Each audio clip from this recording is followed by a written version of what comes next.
നമ്മുടെ ഷാനവാസിക്ക തിരിച്ച് വന്നതിന് ശേഷം നമ്മുടെ ലാലേട്ടൻ ഈ ക്യാപ്റ്റന്മാരുടെ കാര്യമൊക്കെ ചോദിക്കുന്നുണ്ട്. അപ്പോൾ ഷാനവാസിക്കയുടെ അഭിപ്രായം എന്താണെന്ന് ഷാനവാസിക്ക പറയുന്നുണ്ട്.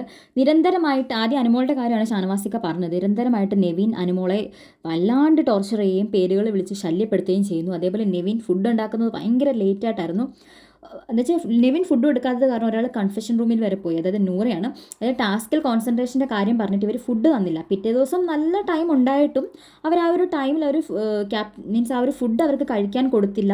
പക്ഷേ അതേപോലെ ഒരു ഫുഡ് ഉണ്ടാക്കുന്ന എന്തോ ഒരു തോരൻ എന്തോ എക്സ്ട്രാ വെക്കണമെന്ന് ഞാൻ പറഞ്ഞപ്പോൾ ധാർഷ്ട്യത്തോടെ എന്തെങ്കിലും തരും അതൊക്കെ തിന്നാൽ മതി എന്നൊക്കെ പറഞ്ഞിട്ട് ഇഷ്യൂ ഉണ്ടാക്കാൻ വേണ്ടി അവർ ട്രൈ ചെയ്യായിരുന്നു എന്നാണ് ഷാനവാസിക്ക പറഞ്ഞത്.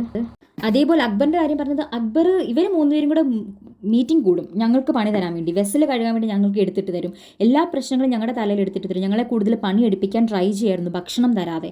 അതേപോലെ എന്തെങ്കിലും അക്ബറിൻ്റെ അടുത്ത് പറഞ്ഞു കഴിഞ്ഞാൽ അക്ബർ അതൊന്നും മൈൻഡ് ചെയ്യത്തില്ല. ഇവർ മീറ്റിംഗ് കൂടി ഇവർ തന്നെ തീരുമാനിക്കും. നൂറയുടെ ഫുഡ് റെഫ്യൂസ് ചെയ്തു അക്ബർ. അതേപോലെ ഒരു കറി വെച്ചത് അക്ബറിൻ്റെ തീരുമാനമായിരുന്നു, വേറെ കറി വെക്കണ്ട എന്നുള്ളത്. അതേപോലെ വെസൽ കഴുകിയില്ലെങ്കിൽ ഫുഡ് കുക്ക് ചെയ്യില്ല. ഒരു ചെറിയ നിസ്സാരമായിട്ടുള്ള ആ ഒരു വെസലിൻ്റെ ഒരു പൊടി പോലും അക്ബർ ചൂണ്ടിക്കാട്ടി എന്നുള്ള രീതിയിലൊക്കെ ഷാനവാസിക്ക അക്ബറിനെ പറയുന്നുണ്ട്. ആര്യനെ അധികം ഒന്നും പറയുന്നില്ല ഷാനവാസിക്ക.